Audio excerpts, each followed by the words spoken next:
The first thing Admiral Kethvorin noticed was the smell. Not the burning. Not the debris fields spreading across 17,000 kilometers of contested space. Not even the wreckage of what had once been the pride of the Dominion's third expansion fleet, 14 vessels, each massing more than a small moon, reduced in less than 4 hours to cooling silhouettes against the dark. The smell. It reached his olfactory sensors through the damaged hull seals of the salvage drone he was piloting remotely, the chemical signature traveling across the feed in a way his engineers insisted was impossible. Carbon. Polymer. Something biological underneath that he could not classify. And something else. Something his instruments flagged and then immediately failed to categorize. It smelled, his chief analyst would later write in a report that was subsequently classified at the highest level of Dominion intelligence, like something that had been burning for a very long time and had decided it preferred it that way. Kethvorin stared at the feed for a long time without speaking. Then he pulled up the original file. The one that had circulated through the Dominion War Council 18 months ago, passed from hand to hand with barely concealed amusement. The one that showed the humans' warship for the first time. He looked at it now without any amusement at all. 18 months earlier, the laughter had been genuine. The Dominion's first contact with the humans had been classified as a Category 3 peripheral encounter, low priority, negligible strategic concern, estimated time to absorption or extinction, 40 years, maximum. The species was young, biologically fragile, confined to a single star system with no meaningful FTL capability and weapons technology that the Dominion's own children outgrew in the equivalent of their second century. What the species did have, and this was the part that generated the laughter, was ambition completely disproportionate to their capability. The file in question was an intercepted communication, translated by the Dominion's linguistic array in approximately 9 seconds. It was a public announcement. The humans were celebrating the launch of what they called a warship. The images attached to the file showed a vessel that Dominion engineers estimated massed approximately 1.2 million metric tons. For context, the smallest ship in Kethvorin's personal patrol group massed 40 times that. The weapon systems visible on the human vessel's exterior were kinetic, chemical, and what appeared to be a primitive directed energy array that the Dominion's weapons division rated as capable of, at best, inconveniencing a freighter. "They named it," said Commander Yisalaran, reading the attached communication with barely disguised contempt. She was Kethvorin's second, a Vathali with 4 upper limbs and a reputation for precise strategic thinking. She was not, at that moment, being precise. She was being amused. They gave the ship a name. They held a ceremony. They had, what is this word, speeches? "Apparently," said Kethvorin. "They are proud of it." "Apparently." Yisalaran set down the file. "What did they call it?" He told her.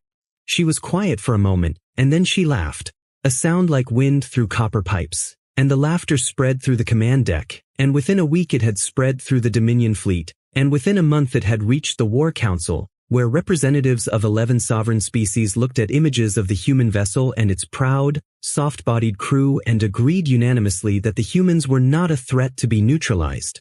They were a curiosity to be monitored. That was the first mistake. But it wasn't the most dangerous one. The most dangerous mistake was made 3 months later, when the Dominion sent an observation ship to monitor the humans' first FTL test. The ship was commanded by Subadmiral Prethsolan, a methodical Vathali who had spent 40 years conducting exactly this type of assignment, watching young species attempt to crack the mathematics of faster-than-light travel, measuring their progress, filing reports. He had watched 62 species attempt their first FTL test. He had watched 19 of them succeed. He had watched 43 of them fail in ways that ranged from mildly embarrassing to catastrophically fatal. He expected the humans to fail. What he did not expect was what happened before they failed, or succeeded, or whatever the correct verb was for what the humans actually did. He filed his report within hours, and that report was also classified, and Kethvorin had read it so many times he could recite it from memory. The vessel entered the test corridor at 0.3 light speed under conventional propulsion. The FTL drive engaged at the predicted coordinates. There was an anomalous energy signature, I am attaching the sensor logs that my team's analysts have reviewed 4 times without consensus on classification. The vessel transitioned. It re-emerged 0.4 light seconds from predicted coordinates, with significant hull damage across the forward quarter. Standard failure indicators were all present.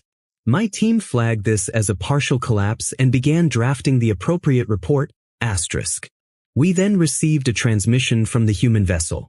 * They were requesting assistance. Not for the crew, I want to be clear about this. Not for the crew, who were reported by their own internal communications as having suffered multiple casualties, including fatalities. They were requesting assistance because the hull damage had exposed what they called the secondary drive assembly, and they were concerned about contaminating our sensor data if they ran a second test. *. Subadmiral. They ran a second test. With a damaged hull. With crew casualties aboard. 37 minutes after the first failure. *. I do not know what to file this under. My training covers 62 species. I have never seen a species conduct a second test before recovering from the first. *. Kethvorin remembered reading that report and feeling something he could not immediately name. Not alarm. Something quieter. More like the feeling of standing at the edge of something whose depth you cannot measure. He had flagged it for the War Council. The War Council had noted it and returned to their primary concerns: the ongoing border dispute with the Serati hegemony, the mining rights conflict in the Keldara system, things that mattered. The humans continued testing. They lost how many crew members on the 7th test? Yisalaran asked. She was standing at the tactical display, looking at the updated intelligence file that Kethvorin had received that morning. Her voice had changed somewhere in the last 3 months. It wasn't amused anymore. It was careful. 11, he said, out of a crew of 47. And they continued. They not only continued, they promoted the surviving crew. All of them. Gave them something called a commendation. He paused. Then they asked for volunteers for the 8th test. Yisalaran was very quiet for a moment.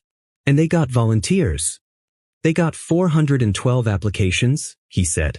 447 positions. She turned away from the display. She looked at him with the expression she only wore when her models had stopped making sense. What is wrong with them? It was not a hostile question. It was a genuine one. Kethvorin had been asking it himself for weeks. He didn't have an answer yet. By month 7, the Dominion had quietly upgraded the human monitoring program from Category 3 to Category 2. Not because the humans had done anything threatening. They hadn't. Their warship, still the subject of jokes in certain fleet corridors, was entirely confined to their home system. Their FTL program was progressing, but the Dominion's analysts estimated it would be years before they could manage stable transit beyond 1 light year. The upgrade was because of a pattern that Dominion intelligence had no clean category for. Every time the humans were stopped, they changed what they were doing. Not retreated. Not sought assistance.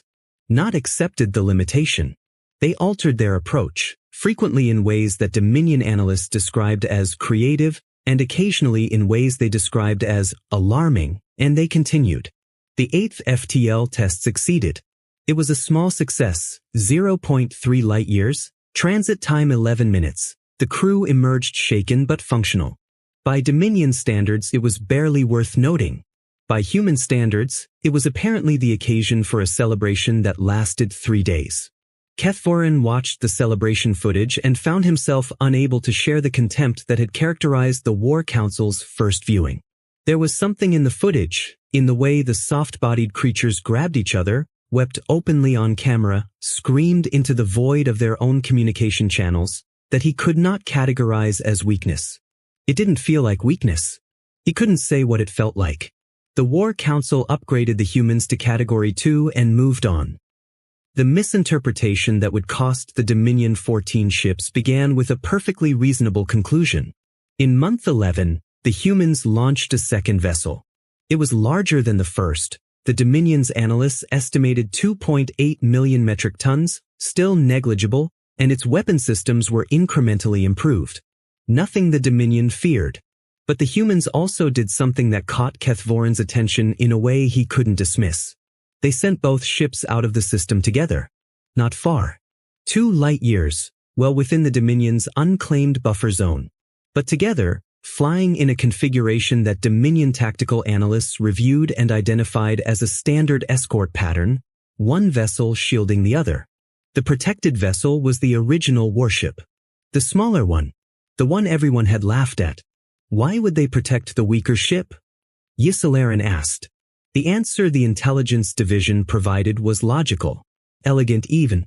The original vessel was clearly a command ship, the flagship, the symbol of their program, the one with sentimental value given the ceremony of its launch. They were protecting it because it was important to them symbolically. It was a reasonable conclusion. It was completely wrong. What Kethvorin would not learn until much later, not until after the debris field, not until after the smell, was what was actually aboard that original ship. Not the crew roster, which intelligence had reviewed and found unremarkable. Not the weapon systems, which were no more impressive than the new intelligence reports suggested. What was aboard the ship was a person named Reyes. Commander Elena Reyes, the senior surviving crew member from the 7th test. One of 11 survivors out of 47. The one who had kept the FTL drive running for 37 seconds past critical failure to give the data team time to finish recording. The one who had come back for the 8th test. The one who, according to intercepted internal communications that the Dominion's translation array had processed and flagged as culturally ambiguous, had become something the other humans called a symbol. Kethvorin would read her file later with a feeling he recognized eventually as the sensation of having been standing very close to something enormous without realizing it. But in month 11, he accepted the intelligence division's conclusion. The ship was symbolic. The humans were protecting sentiment. The Dominion took no action. Month 13 was when the situation stopped being Category 2. A Dominion cargo convoy, routine transit, 16 ships, no military classification, crossed within 4 light years of the human test corridor. Standard protocol was a passive monitoring sweep, log the human's position, continue. The convoy's senior captain filed the appropriate notification and completed the sweep. The sweep produced a result that made no sense. The original human warship, the small one, the ceremonial one, was not where the trajectory models predicted. It was not in the test corridor. It was not near the second vessel. It was 1.8 light-years outside of any projected operating radius, in a region of space the Dominion's charts designated as navigational hazard due to debris density from an ancient stellar collision. It was sitting still. No emissions. No active systems. Just sitting in the debris field like it had always been there. They lost it, said the convoy's captain in his report, with the particular confidence of someone who has found the obvious answer. Drive failure. They're adrift. He logged it, continued his transit, and reported the human's misfortune to the appropriate monitoring division with a note suggesting that recovery assistance might be diplomatically useful as a goodwill gesture. The monitoring division was still drafting the goodwill gesture proposal when the human ship moved. It did not move like a ship recovering from drive failure. It did not move like a ship executing any maneuver that Dominion tactical doctrine recognized. It moved in a series of short, precise transits, 3 of them, each less than 0.1 light-years, that placed it in 3 different positions relative to the debris field within 11 minutes. From each position, sensors recorded a brief low-power emission before the ship transited away. The monitoring division flagged it. Intelligence reviewed it. 3 separate analysts produced 3 separate conclusions, none of which matched any known tactical doctrine. Kethvorin reviewed all 3 reports and added a 4th conclusion that he did not share with his superiors, because he was not certain yet, and because the implication was something he needed to test against more data before he was willing to say it aloud. His conclusion was this: the humans were learning the debris field. Not studying it academically. Not mapping it for safe transit. Learning it the way a creature learns terrain it intends to use. He was right. But the truth was worse than he thought.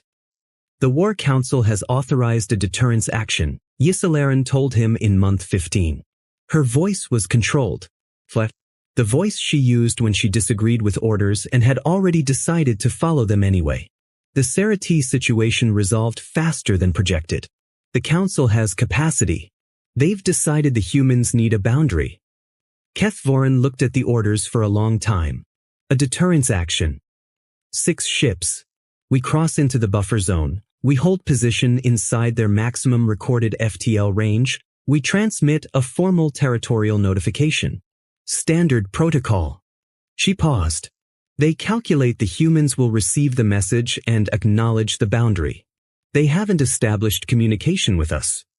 They've attempted it, she said. 14 times. The Council has not responded. He looked up at her. We've been ignoring their contact attempts. The Council's assessment is that engaging at Category 2 would send incorrect signals about their status. The silence on the command deck lasted a long time. What does Category 2 mean to the humans? He asked. Yisalaran said nothing, because she didn't know, and they both understood that this was a problem. He approved the deterrence action because his orders required it, and he filed a supplementary concern report that the Council acknowledged and set aside, and in month 15, 6 Dominion ships crossed into the buffer zone and transmitted the formal notification. The humans received it. Then the original warship, the small one, the ceremonial one, the one with Commander Elena Reyes aboard, appeared inside the debris field that it had spent the previous 4 months learning. And then the War Council discovered what Kethvorin's concern report had been trying to say. The 6 ships were not destroyed. He wanted to be clear about that later, in the report that would eventually restructure the entire Dominion's classification system for emergent species. The 6 ships were not destroyed. They were trapped.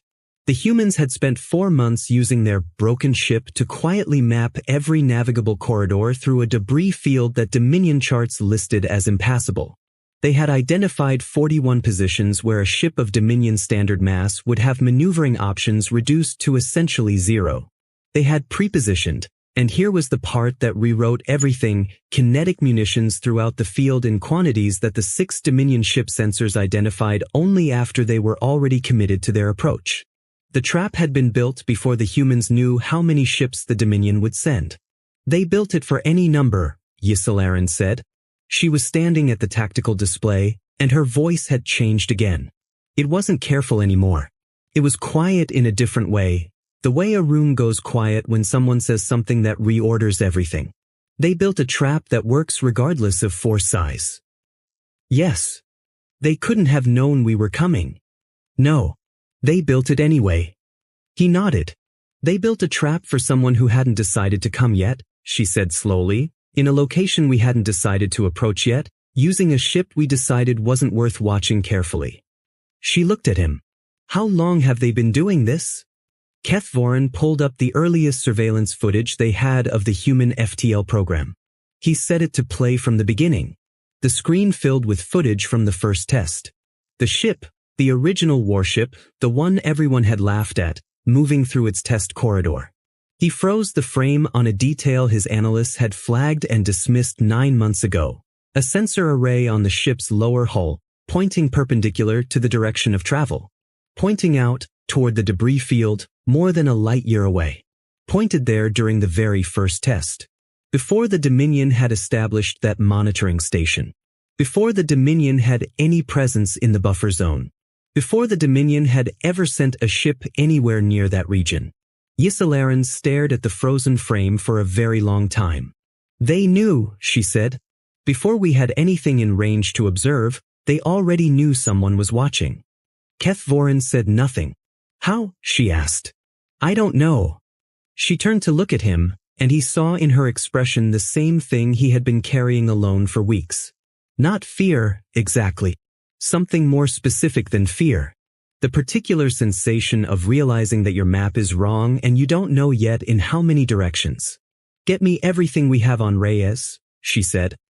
Commander Elena Reyes was 38 years old, which in human terms meant she was approximately in the middle third of a natural lifespan. The Dominion's biological assessments described her as physically unremarkable, within normal parameters for her species in every measurable dimension. She had no augmentation, no enhancements. She had survived a catastrophic drive failure that killed 26 of her 46 crew members because she had stayed at her post for 37 seconds past the point where the ship's own systems were recommending evacuation. The intelligence file had a note attached that read, "Survival likely attributable to positional luck and non-standard hull integrity in that section." Kethvorin read that note and thought about it for the first time with the understanding he now had. Then he read her communication logs. They had intercepted 18 months of internal communications from the human fleet program. Not all of them had been translated. The Dominion's linguistic array had prioritized command traffic and technical data. Personal communications between crew members had been flagged as low priority. One message, sitting untranslated for 16 months, came from Reyes. Sent to the mission planning team. 11 months ago. 4 months before the deterrence action. He had it translated now. I know you're going to tell me we don't know if they're coming. I know the contact attempts might work and we might never need any of this. I want to be on record saying I hope that's true. I would be genuinely happy to have spent 4 months in a debris field for nothing. But I've been reading everything we have on how they categorize species. And I think I understand what we look like to them. I think we look like a curiosity. Something small. Something that will either grow up and join them or collapse trying. They haven't answered 14 contact attempts. That's not uncertainty. That's a decision. So I need you to give me authorization for the extended survey protocol. All 41 positions. Full pre-positioning.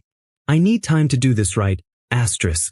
Because if they do come, they will come with overwhelming force, and they will expect us to acknowledge the boundary like every other species has acknowledged it, and I need them to understand something before that happens. I need them to understand that we are not an acknowledgement. Kethvorin read the message 3 times. Then he sat with it for a while. Then he called Yisalaran. "Pull the 6 ships back," he said. "Whatever it costs in positioning." The council. I know what the council will say. His voice was steady. He had made this calculation. Pull them back. And send a communication to the humans. To Reyes specifically. Using her name. In their language. The pause. What do we say? He thought about it. Ask her if we can talk, he said. She responded in 40 minutes. Yes. But I want you to know, the 41 positions are still loaded. I'm not saying that as a threat. I'm saying it because I think honesty is how we should start, if we're going to start. We've been trying to talk to you for 18 months. We're ready when you are. Yisalaran read the message over his shoulder. She said nothing for a long time. She's not angry, she said finally. No. 14 attempts. 16 months of being classified as a curiosity. Ships appearing in her system. Yisalaran's voice had the quality of someone slowly revising a large body of work. And she's not angry. She was never operating on anger, Kethvorin said. What was she operating on?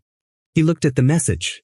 At the 40-minute response time, which his analysts had noted was almost exactly the travel time for a communication to reach the debris field and return. She had answered the moment she received the message. She had been waiting. 18 months. She had been waiting. Patience, he said quietly. And something I don't have a clean word for. The formal contact talks began 6 days later. They lasted 11 months. Kethvorin attended every session. So did Reyes, who had been transferred from the debris field to the designated neutral coordinates with a formality that the Dominion's Protocol Division found refreshingly easy to work with. She showed up exactly on time for every meeting. She brought 2 crew members, a navigator named Osei and a technical specialist named Park, and she never brought more, even after the War Council sent delegations of 14. She was also, Kethvorin discovered, exactly as patient in person as her message had implied. You built the trap before you knew we were coming, he said to her during the 3rd session. Not an accusation. A question shaped like a statement. She looked at him across the communication interface. Her eyes, a deep brown color that he had not encountered in any other species, had an expression he was still learning to read. We knew someone was watching.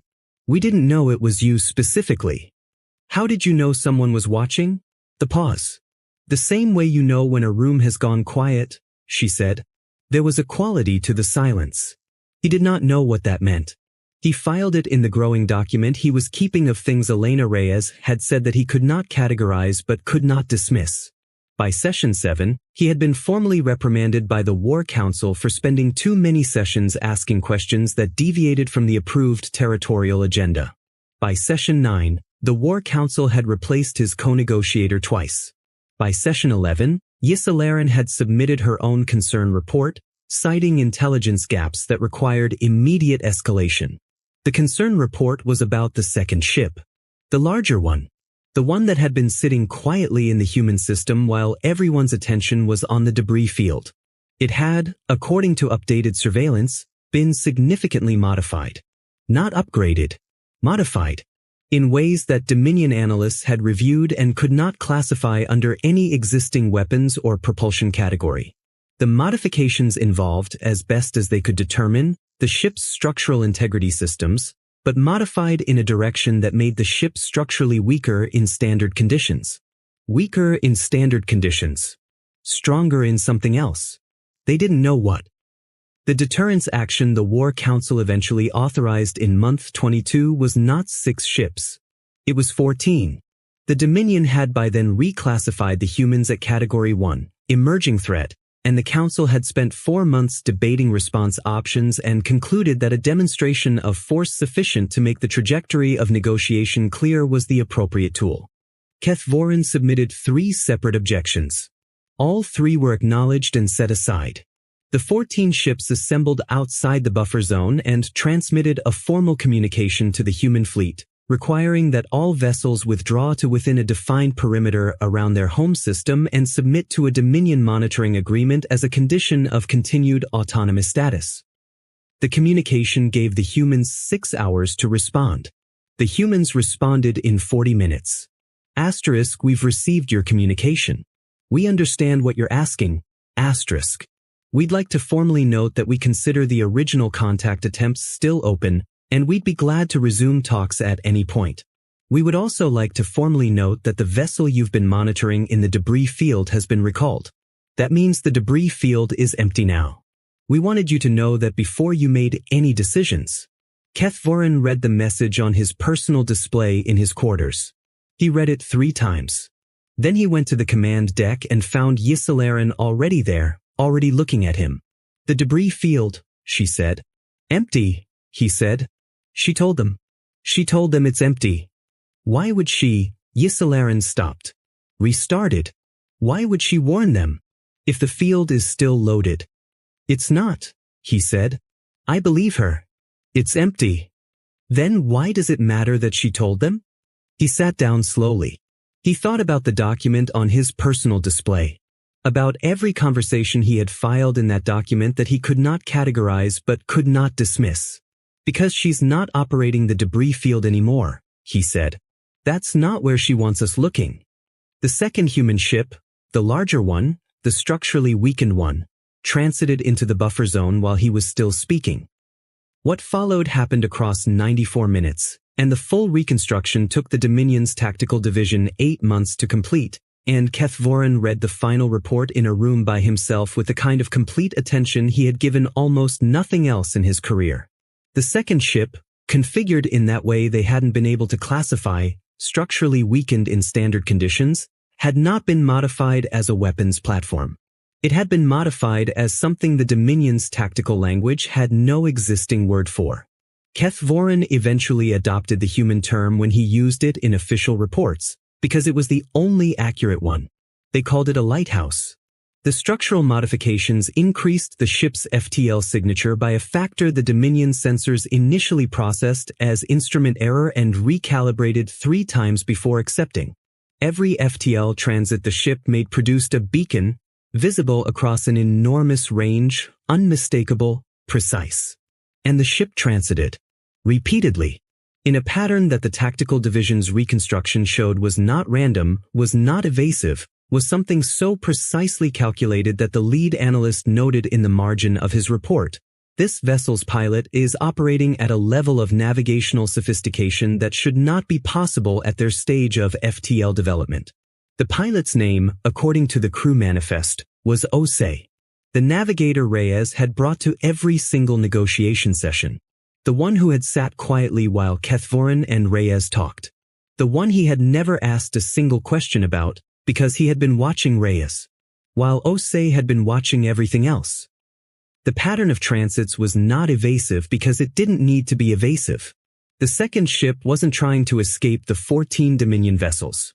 It was painting a picture in FTL signatures across the buffer zone, a picture that the Dominion's tactical AI, when it finally processed the full sequence at the 8-month mark, identified as a precise map of every Dominion ship's sensor blind spot. Not just the 14 ships in the buffer zone. Every Dominion ship within 16 light years. Every sensor position. Every coverage gap. Every angle from which something could approach unseen. The tactical AI's conclusion was clinical. The human vessel demonstrated complete knowledge of Dominion sensor network architecture and used its own destruction. The structural integrity failure was induced deliberately. The vessel was sacrificed to transmit this information as a navigational beacon to any vessel in the region capable of reading the signature pattern. Kethvorin read that last clause 4 times. Induced deliberately. The vessel was sacrificed.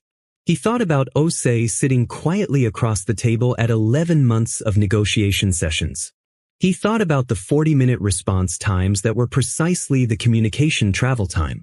He thought about Reyes telling the War Council's ships that the debris field was empty, not because it was a warning but because she needed them looking at the debris field. While Osei was already in position. While the lighthouse was already transmitting. The 41 positions in the debris field had been empty. The 41st position had been Osei. She knew, Yisalaran said when he told her. Her voice had changed again and he was not certain this iteration had a name. She knew they would send the fleet. She knew we would focus on the debris field. She told us it was empty because the truth was it was always a misdirection. The whole debris field. 18 months. Not exactly, Kethvorin said. His voice was very quiet. The debris field was real. The positions were real. She would have used it if they'd come in 6 ships. She adapted. Silence. She changed the plan when the plan changed, he said. And she didn't warn her own people about the change. She just executed it. Because Osei already knew. Another silence, longer. How many people knew the second plan? Yisalaran asked. He checked the crew manifest. He checked the communication logs. He checked everything available. 2, he said. As far as I can determine. Reyes and Osei. The second human ship had carried a crew of 112. 110 of them had not known it was going to be sacrificed. They volunteered, Yisalaran said, and her voice did something at the end of the word that he had never heard it do. Same as the 8th test. 400 applications for 47 positions. Yes. And Reyes, she stopped. Reyes was in the negotiation session when it happened. Yes. She sat across from us. She sat across from our delegation for the full 94 minutes. Yes. Yisalaran walked to the viewport. She stood with her back to him for a long time, looking at the debris field of 14 Dominion ships, cooling in the dark, and at the position where the second human ship had been before its final transit. She never flinched, she said. No. She watched us the whole time. Yes. A longer silence. What does that mean? Yisalaran asked. What does a species have to be, what does a person have to be, to sit across from you for 94 minutes knowing? I don't know, he said. Is it cruelty? He thought about that for a long time. He thought about the first message. I would be genuinely happy to have spent 4 months in a debris field for nothing. He thought about 18 months of contact attempts. He thought about Osei, sitting quietly watching everything. No, he said. I don't think it's cruelty. Then what? He looked at the viewport. At the debris field. At the cooling light. The 8th test, he said. 400 applications for 47 positions. The crew of that ship knew it had failed the time before. They knew people had died. They knew the drive wasn't reliable, and 400 of them asked to be on it anyway. He paused. We kept asking what was wrong with them, he said. We never asked what they were willing to lose. We never asked whether the ceiling on that number existed. Yisalaran said nothing. I think Reyes sat across from us for 94 minutes, he said, because that is what she decided was necessary. Because she decided this was the cost of making us understand. And she paid it the same way they pay everything. He looked down at his hands, at the tactical display, at 14 ships, in full, without flinching. He sent the message himself, not through the War Council's protocol division, not through the formal diplomatic channel. From his personal communicator, in the human linguistic format his interface had learned over 11 months of translation logs. Asterisk, this is Admiral Kethvorin. I would like to speak with Commander Reyes, asterisk. The response came in 40 minutes. He had prepared what he wanted to say. He had spent an hour preparing it. When the response came, he set the prepared statement aside. I need to ask you something, he said. The pause. All right. Did you know? He did not specify. He did not need to. Another pause. Longer. Yes, she said. From the beginning? From before the beginning, she said. I needed to make sure you understood something, Admiral. I needed to make sure that before any kind of real conversation could happen, you understood what we were. Not our technology. Not our ships. The pause. What we are. And what are you? He asked. The silence on the channel lasted long enough that he thought the communication had dropped. We are the species, she said finally, that will sit across the table from you for 94 minutes and not flinch. Not because we don't feel it, because we decided the alternative was worse. He sat with that for a while. The War Council will want terms, he said. I know. They'll want the sensor map destroyed. It's already transmitted, she said simply. It went to every human ship in range when Osei fired it. That's what it was for. He closed his eyes for a moment, then opened them. They'll come back, he said. The Council. With more ships. I know, she said. And we'll be here. Not a threat. An answer. The same quality as the first message 18 months ago. We are ready when you are. How many ships do you have, Commander? He asked. Enough, she said, for the conversation we need to have. He looked out at the debris field for the last time. At 14 vessels that had been the pride of the Dominion's third expansion fleet. At the specific quality of the light they made now, cooling in the dark, growing slowly indistinguishable from the rest of the ancient debris that surrounded them. He thought about the species that had been dismissed as a Category 3 curiosity, that had laughed at its own warship and then built a lighthouse out of it and a trap out of nothing and a negotiation out of 94 minutes of silence, that had sent 400 volunteers into failing drives and never stopped sending them, that had sat across from him for 11 months and watched him learn and said nothing, only waited. He thought about the word Yisalaran had used. Patient. That wasn't quite right either. He had been in command of warships for 40 years. He understood patience. Patience was waiting for the right moment. Patience was strategic restraint. Patience was a tool. This was something else. Something that didn't have a ceiling. Something that didn't have a moment where it stopped and became something other than itself. He thought about the 8th test. 400 applications. He thought about Osei, sitting quietly across the table. He thought about Reyes, who had said, I would be genuinely happy to have spent 4 months in a debris field for nothing. Who had meant it. Who had also been completely prepared for nothing to be insufficient. He opened a new channel to the War Council. He began his report. He used the word that had finally assembled itself from all the evidence he had been collecting for 18 months. The word that was not patience and not cruelty and not strategy alone. The word for what humans were that the Dominion's language had no clean translation for. He used the human word because it was the only accurate one. He called it commitment. Not to a mission. Not to a goal. Not to an outcome. To continuation. To the act of continuing, specifically, past the point where continuation made sense. Past the point where the mathematics said stop. Past the point where the hull was failing and the drive was smoking and 26 people were already gone and 37 more seconds was all that stood between the data team finishing their recording and the void. 37 seconds. 400 applications. 94 minutes.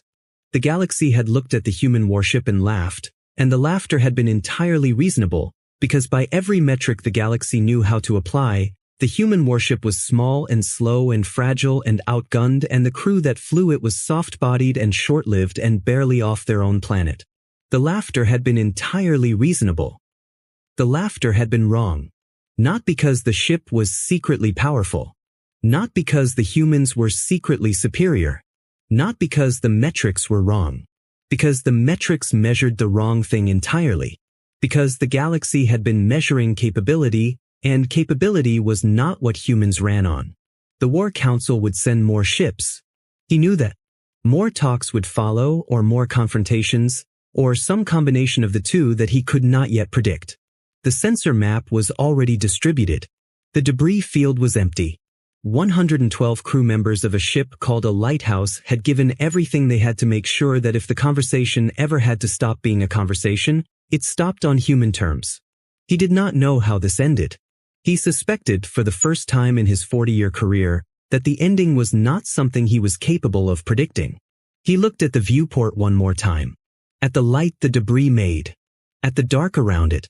Somewhere in that dark, he knew, there were more human ships. Positioned in places he didn't know. Carrying crews who had volunteered for assignments they understood could cost them everything.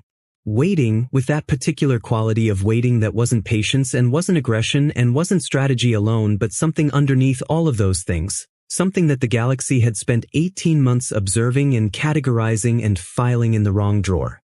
Something that had no ceiling. Something that, as best he could determine after 18 months and 14 ships and one message that arrived in 40 minutes, had never once, not once, in any record he had found, been described by a human as something they were willing to stop doing. The debris cooled. The dark held still.